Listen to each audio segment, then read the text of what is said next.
Hi friends, ഞാൻ ഒരു കഷ്ണം ചൂര മീൻ ഇവിടെ എടുത്തിട്ടുണ്ട്.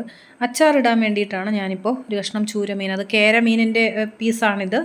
അപ്പോൾ അച്ചാറിനായിട്ട് ഞാൻ എടുത്തത്. അപ്പോൾ നമുക്ക് ഇതെങ്ങനെയാണ് അച്ചാറിടുന്നതെന്നൊന്ന് നോക്കാം.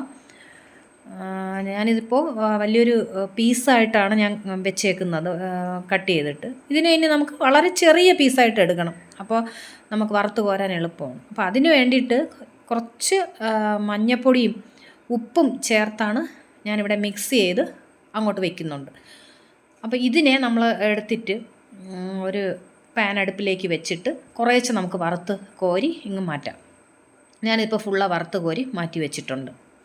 അപ്പോൾ ഇതിലേക്ക് ഞാൻ വലിയ കഷ്ണം 2 ഇഞ്ചിയും പിന്നെ കുറച്ച് വെളുത്തുള്ളി എടുത്തിട്ടുണ്ട്, ഒരു 3-4 പച്ചമുളകും കൂടെ. ഇത് ഒരുപാട് പേസ്റ്റ് ആക്കണ്ട, തരിതരിപ്പായിട്ട് ഞാൻ മിക്സിയിൽ വെച്ച് പൊടിച്ചെടുത്തിട്ട് വരാം. അപ്പോൾ അങ്ങനെയാണ് ഞാനിതിൽ ചേർക്കുന്നത്.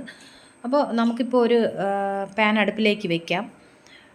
പാൻ അടുപ്പത്ത് വെച്ചിട്ട് ഞാൻ ഉപയോഗിക്കുന്നത് നല്ലെണ്ണയാണ് ഞാൻ ഉപയോഗിക്കുന്നത്. അപ്പോൾ പെട്ടെന്ന് ഇത് കേടുകൂടാതിരിക്കാൻ നല്ലെണ്ണയാണ് നല്ലത്. അച്ചാറിന് എപ്പോഴും നല്ലെണ്ണ തന്നെയാണ് ഉപയോഗിക്കുന്നത്. അപ്പോൾ പാൻ അടുപ്പിലേക്ക് വെച്ചിട്ടുണ്ട്. ഞാൻ ഇതിലേക്ക് ഒന്ന് കടുക് പൊട്ടിച്ചെടുക്കട്ടെ. അതിനുശേഷം ഞാനതിൽ പച്ച ഉലുവയാണ് ചേർത്തേക്കുന്നത്. അപ്പോൾ പച്ച ഉലുവ ചേർത്തിട്ട് നമുക്ക് ഇതൊന്ന് പൊട്ടി വരട്ടെ. അപ്പോൾ നമ്മൾ വെച്ചേക്കുന്ന ഇഞ്ചിയും വെളുത്തുള്ളിയുടെയും ഈ പച്ചമുളകിൻ്റെയും തരിതരിപ്പോടെ പൊടിച്ച് വെച്ചേക്കുന്നത് നമുക്കിതിലൊന്ന് ചേർത്തിട്ട് നന്നായിട്ട് വഴറ്റിയെടുക്കണം. പിന്നെ ഇതിൽ കുറച്ച് കായപ്പൊടി ചേർക്കേണ്ടതുണ്ട്. എൻ്റെ കയ്യിൽ കായപ്പൊടി ഇല്ലാത്തത് കൊണ്ട് ഞാൻ 2 കായത്തിൻ്റെ കട്ട അതിൽ ഇട്ട് കൊടുത്തിട്ടുണ്ട്. എന്നിട്ട് നമുക്ക് ഈ ഇഞ്ചിയും വെളുത്തുള്ളിയുടെയൊക്കെ പച്ചമുളകിനെയൊക്കെ നന്നായിട്ടൊന്ന് മൂപ്പിച്ചെടുക്കാം. പച്ചമണം മാറുന്നത് വരെയല്ല, ഞാൻ നല്ല മൂപ്പിക്കാറുണ്ട്. കാരണം കുറച്ച് ദിവസം ഇരിക്കുകയാണെന്നുണ്ടെങ്കിൽ അതിലെ പച്ചമണത്തിൻ്റെ ആവശ്യമില്ല, നല്ല അതായിട്ട് മൂത്ത് വരണം. അപ്പോൾ അതുകൊണ്ട് ഞാനിത് നന്നായിട്ട് മൂപ്പിച്ചെടുത്തിട്ടുണ്ട്. അപ്പോൾ ഇത് നന്നായിട്ട് മൂത്ത് വന്നിട്ടുണ്ട്. അപ്പോൾ ഇതിലേക്കിനി ഞാൻ ചേർത്ത് കൊടുക്കുന്നത് ഒരു 5 സ്പൂണോളം വരുന്ന കാശ്മീരി മുളക് പൊടിയുണ്ട്. നല്ല വീട്ടിൽ തന്നെ പൊടിപ്പിച്ചെടുത്ത നല്ല കുരുമുളക് പൊടി, നല്ല എരിയാണ്. അതിൻ്റെ അതിനൊരു 3 സ്പൂണ് അതും ചേർത്തിട്ടുണ്ട്.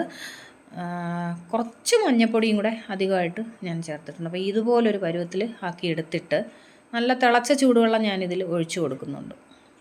അപ്പോൾ തിളച്ച ചൂടുവെള്ളമൊക്കെ ഒഴിച്ചു കൊടുക്കുമ്പോൾ നന്നായിട്ട് തിളച്ച് വരുമ്പോൾ ഇതിൽ തന്നെ നെയ്യ് അങ്ങ് തെളിഞ്ഞ് വരും. ആ സമയത്ത് ഞാൻ കുറച്ച് വിനാഗിരി ഒഴിച്ചു കൊടുക്കുന്നുണ്ട്.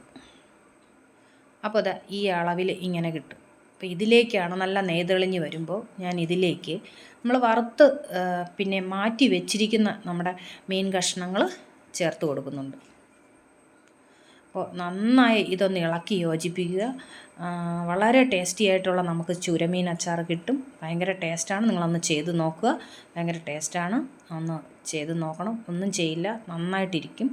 ഒരുപാട് ദിവസം കേടുകൂടാതെ ഇരിക്കുന്നതാണ് ഈ മീൻ അച്ചാർ.